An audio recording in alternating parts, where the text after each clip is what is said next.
Hi, everyone. Welcome to the Global Voice 2012 Network on Blog Talk Radio.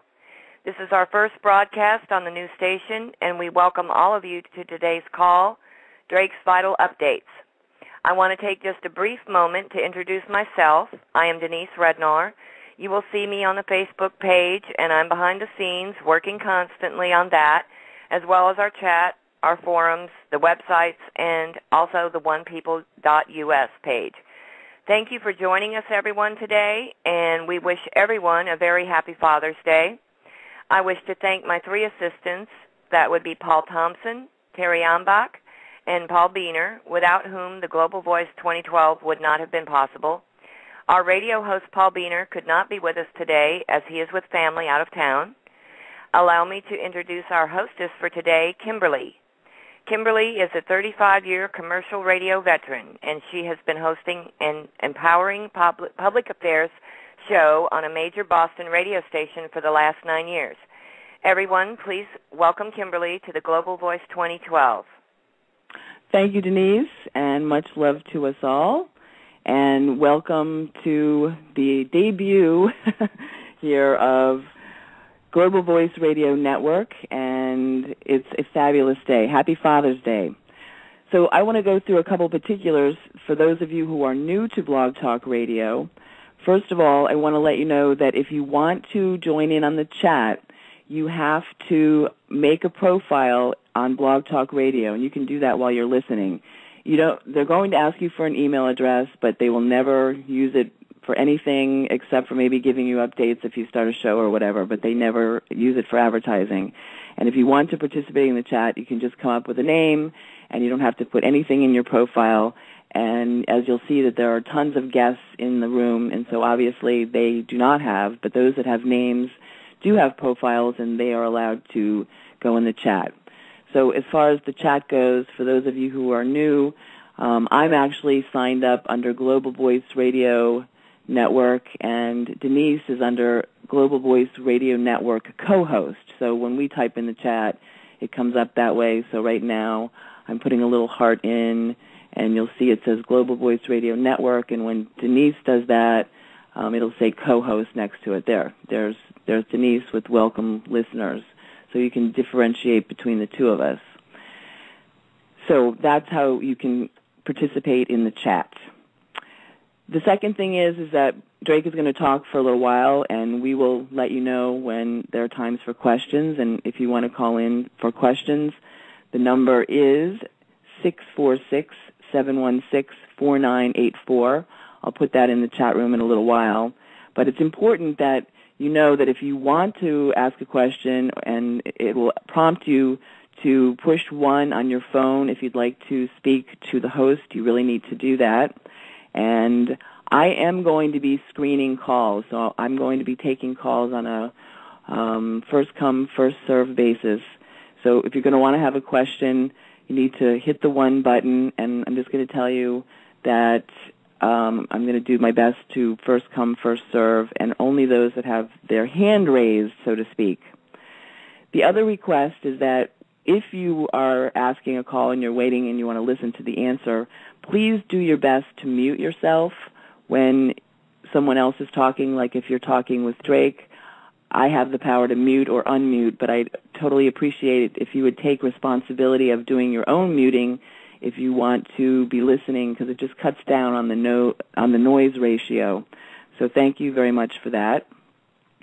And also, last but not least, I just want to let you know that I want to let you know how you can support this channel, and it does cost to put up a premium channel like this, which holds lots of callers and allows for many people. Right now we have about 500 users in the chat room, and especially if you listen to this in the archives, it's easier, but even those who are listening live, if you go back to the archive, all you need to do is click on a few ads.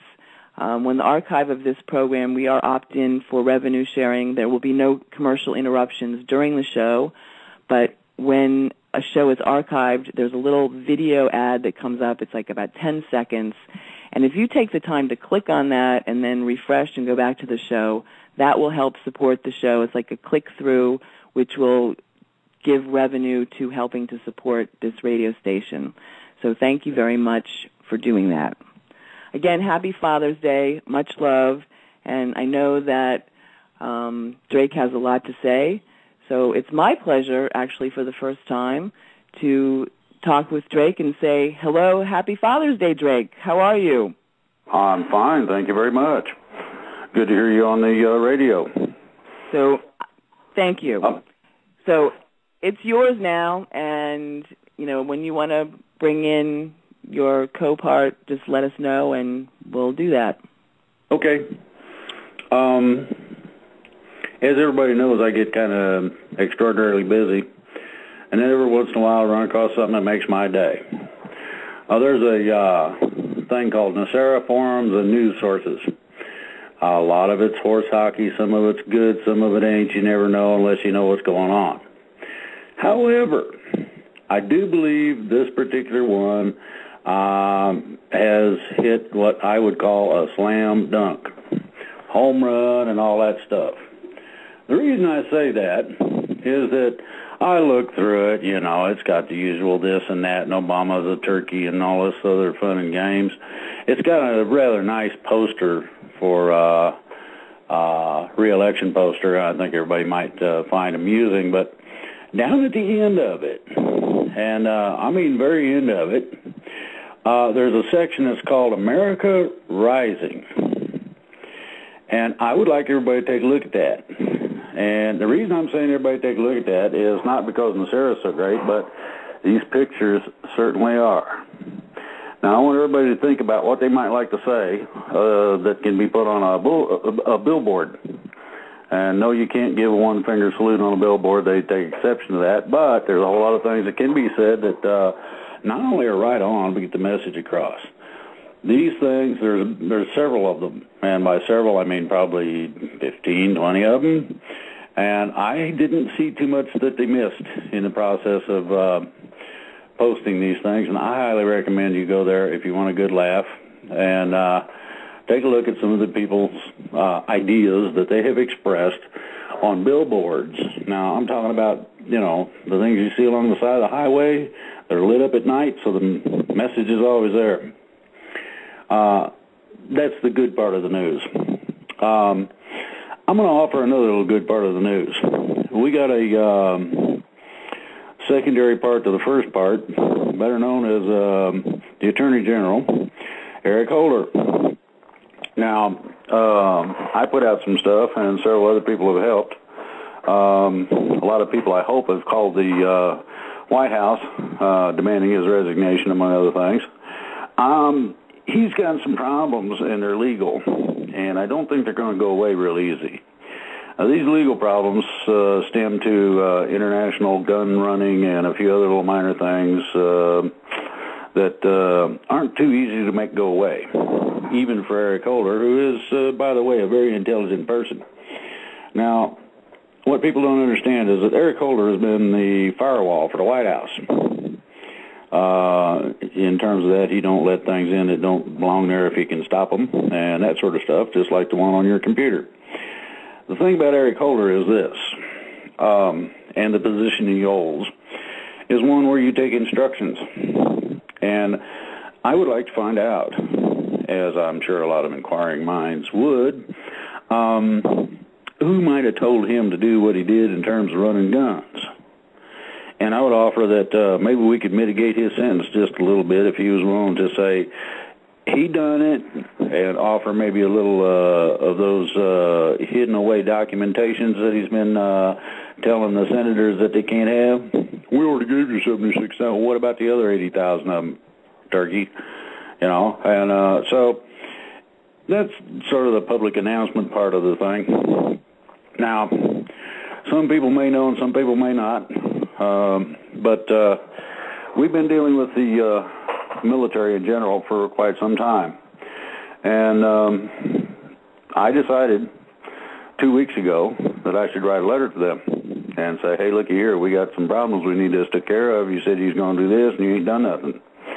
And all that. Some little turkey landed on my shoulder, a little birdie said, wait on it. wait on it. Yeah, right. Go away, bird. So I'm getting all pranked up and going to do it anyway, and a little birdie shows up and says, it ain't time yet. It ain't time yet. You got to wait. I thought about it, and I said, yeah, that makes sense. So I decided to go with the fun and games portion. Now, most people are not familiar with higher echelon offices and how they run. Generally, on a nice, calm Saturday when the game's going on, everybody's out there screaming and drinking beer, they have what's called an emergency skeleton crew of a combination of clerks and NCOs, varying different ranks, varying responsibilities.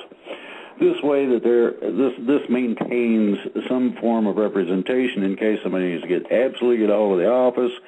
Emergency numbers for the commander are supposed to be available to the clerk, and he's to call the guy wherever he's at and say, hey, we got an emergency, and that way it can help get things in order quickly. There's another part of that, and I don't know how many have been in the military, but it applies to a lot of offices as well. If people have a tendency to work like a couple hours on Saturday morning, cleaning the stuff up, getting that paperwork done you couldn't catch during the week because he's busy on the phone or whatever, there's some people there, okay? And if some kind of interesting stuff came in, I feel sure, absolutely positive, that the scuttlebutt in the military would put this stuff out. I have no doubt that if you make mention of something that deals with the boss's color of his underwear or something in the orifice, that also is going to spread out. So I decided to wait. I thought, yeah, that would be perfect. So Saturday morning, bright and early, when the skeleton crew's there and the people that ain't watching real close, you can make an extra copy and accidentally drop it on the right person's desk so they can spread the word. I sent in this letter to the military. It's an open letter. If anybody has not read it or seen it, it's on my website. That's AmericanNationalMilitia.com. It's real easy to get to. I'm going to read that for those who don't participate with websites and who would rather just simply listen to it one time. And I'm only going to do this once. I ain't doing it 12 times, once. Okay, open letter to our military. It was posted on 6/16/2012. That's yesterday. There have been several tasks given to different people through military command. To date, all have been either completed as requested or are still developing. This is an open letter to those who requested these specific missions. At the onset of these missions, extraordinary efforts were expended in just their startup. Each of these required a similar expending of time and effort to complete, all on a voluntary basis. There were very few objections as to following mission parameters and instructions. Real patriots seldom complain of any hardship involved in any true patriotic effort either. We, the people, have done as requested, and yet there is a great growing concern. And this is for everybody who has these concerns. Where's the military? How come the arrests ain't happening? What's going on? Okay, as many as possible have been contacted, groups, militias, and freedom-loving individuals. These number in the millions here in the States, with many more millions worldwide watching closely. Now, that's a statement of fact of the number of people being reached overall. Our efforts are looked at as the cornerstone to build upon for all nations. This was only a dream of a hope for those of us most directly involved in all this. Imagine if we started here and it spreads to other places. That was the dream we were looking at. Okay, it seems that everyone is looking to us to lead the way. Hey man, if America can do it, we can too. Just as happened in part because of our war for independence. There is and has been growing concerns as to the military's not taking action